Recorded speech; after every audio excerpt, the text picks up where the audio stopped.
क्या आप जानते हैं इतिहास में एक ऐसा भी सम्राट था जिसके बारे में कहा जाता है कि उसने समुद्र निगल लिया? सच में? ओके। और जब उसने यूरिनेट किया यानी जब उसने सूसू की तो समुद्र खारा हो गया। छी, रियली? खैर, hey everybody, I am Rahul और आप देख रहे हैं मिशन कंपटीशन। और आज का जो हमारा टॉपिक है जिस पे आज हम डिस्कस करेंगे वो है गुप्त डायनेस्टी, गुप्त साम्राज्य। इनका शासनकाल रहा है 240 एडी टू 595 एडी तक। ठीक है, आइए टॉपिक स्टार्ट करते हैं।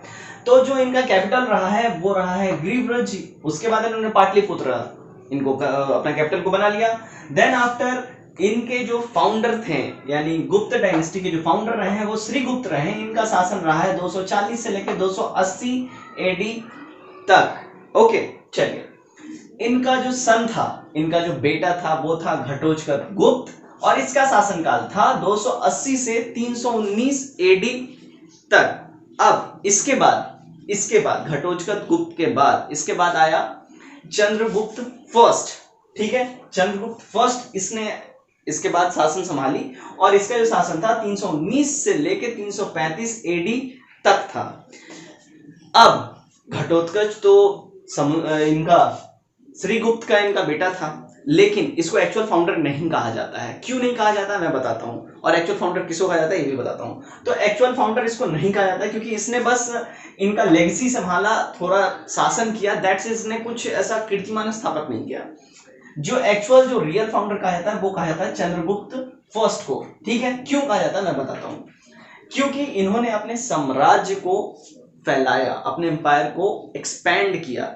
इन्होंने महाराजा धीराज की टाइटल ली थी और 319 टू 320 एडी के बीच में इन्होंने गुप्ता एरा यानी कि गुप्त संवत की भी इसने शुरुआत की थी। दैट्स वाई इसे रियल फाउंडर कहा जाता है गुप्त डायनेस्टी का। ओके, नेक्स्ट हमारा है जो चंद्रगुप्त फर्स्ट का जो बेटा था वो था समुद्रगुप्त। इसने शासन किया 335 से 375 एडी के बीच में और इसी के बारे में कहा जाता है कि इसे समुद्र को निगलने वाला इसे कहा जाता है। ऐसा कहा जाता है इसने समुद्र को निगल लिया और जब इसने यूरिनेट किया तो समुद्र का पानी खड़ा हो गया। But that's all are just shit, विश्वास मत करना इस पे। ठीक है, ओके। तो इनका जो रियल नेम था वो था कांच। ठीक, अब विंसेंट आर्थर स्मिथ यानी कि वीए स्मिथ, इन्होंने क्या कहा, इन्होंने समुद्रगुप्त की तुलना नेपोलियन बोनापार्ट से की है। इन्होंने समुद्रगुप्त को इंडियन नेपोलियन कहा है। ठीक है, कॉल हिम इंडियन नेपोलियन। किसने? वीए स्मिथ ने। और वीए स्मिथ कौन थे? ये एक इंग्लिश राइटर थे जिन्होंने नेपोलियन बोनापार्ट से समुद्रगुप्त की तुलना की। क्योंकि मैं ये बताता हूं, एक्चुअली था क्या ये कि भारत में समुद्रगुप्त ने एक भी लड़ाई अपने शासनकाल के बीच में इसने कभी नहीं हारी। इसने सारी की सारी लड़ाइयां जीती। दैट्स वाई इसीलिए विंसेंट आर्थर स्मिथ यानी कि वीए स्मिथ ने इसकी तुलना नेपोलियन बोनापार्ट से की। अब बात निकली है नेपोलियन बोनापार्ट की। तो जब नेपोलियन बोनापार्ट जो है उसने पूरे दुनिया में लड़ाइयां लड़ी और जीती, वो सिर्फ एक वाटरलू की लड़ाई उसने हारी।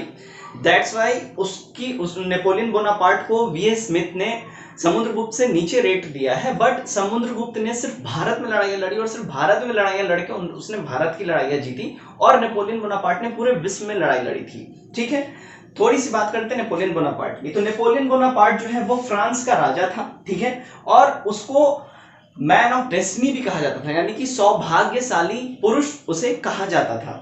ठीक है, इसे लिटिल कारपोरल भी कहा जाता था और उसने जैकोबियन क्लब की इसने स्थापना की थी। इस क्लब में टीपू सुल्तान ने भी इस क्लब को ज्वाइन किया था और टीपू सुल्तान नेपोलियन बोनापार्ट के पास हेल्प मांगने गया था ताकि वो जो है ब्रिटिश किंगडम को वहां से हटा सके और भारत का राजा बन सके।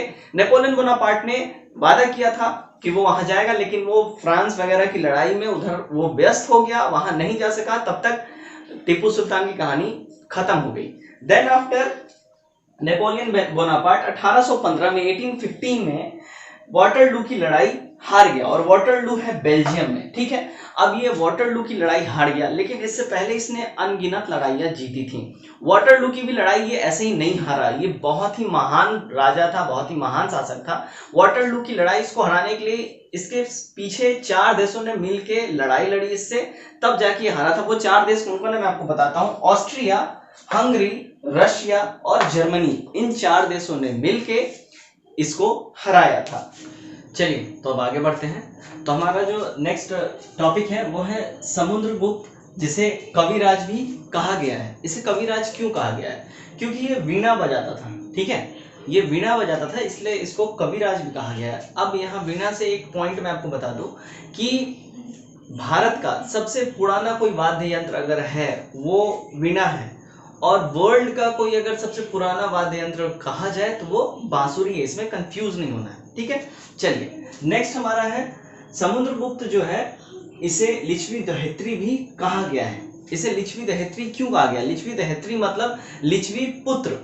ऐसा क्यों कहा गया? क्योंकि इसकी जो मदर थी वो लिच्छवी वंश से थी, ठीक है, वही लिच्छवी वंश जहां से महावीर स्वामी की मदर थी, ठीक है। चलिए नेक्स्ट हमारा पॉइंट है हरिसेन। अब हरिसेन जो था ये समुद्रगुप्त का दरबारी कवि था, ठीक है, और इसने जो है क्या काम किया है वो मैं बताऊं। इसने प्रयाग प्रशस्ति या इलाहाबाद स्तंभ लेख की इसने रचना की थी संस्कृत भाषा में, ठीक है। अब ये प्रयाग प्रशस्ति या इलाहाबाद स्तंभ ये क्या है ये हम जान लें।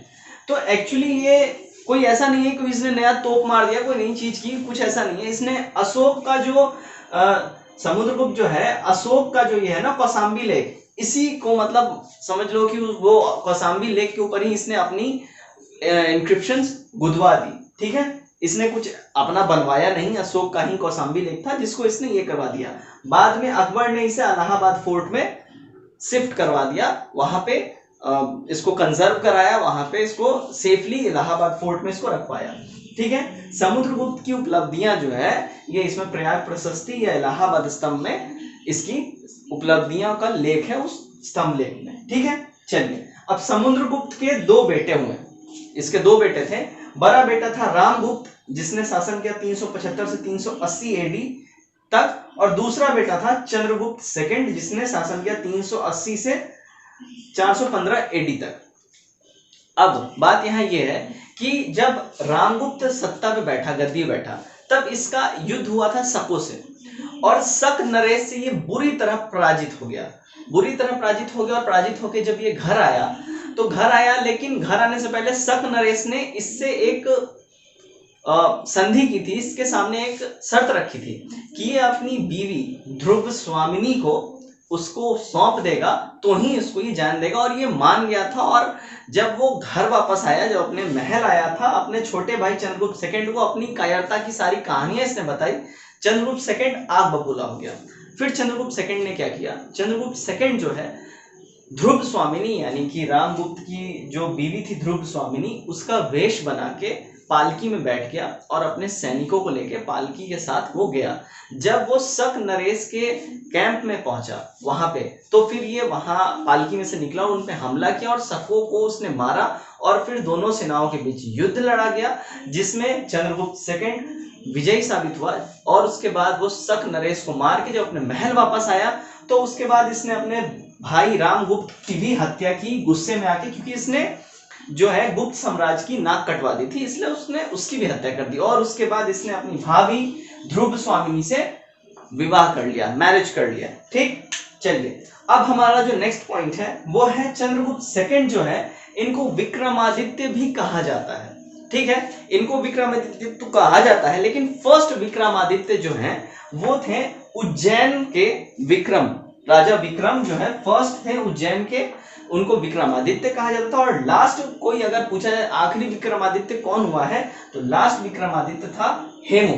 ओके गाइस, तो आज के वीडियो में बस इतना ही। नेक्स्ट वीडियो में हम चंद्रगुप्त सेकंड, उसके टाइम के आर्किटेक्चर, लिटरेचर, उसके दरबारी और उसने जो काम किए, जो कॉइन्स बनवाए, उन सब के बारे में हम लोग डिटेल में बात करेंगे। वो काफ़ी इंपॉर्टेंट लेक्चर, उसको बिल्कुल भी मिस ना करें। आज के लिए बस इतना ही। वीडियो अगर आप लोगों को पसंद आया है तो वीडियो को लाइक करें, सब्सक्राइब करें और चैनल को दबा के शेयर करें। मुझे नहीं पता, कुछ भी करो, बस शेयर करो। Okay, till then take care, bye bye. कल मिलते हैं नए वीडियो से।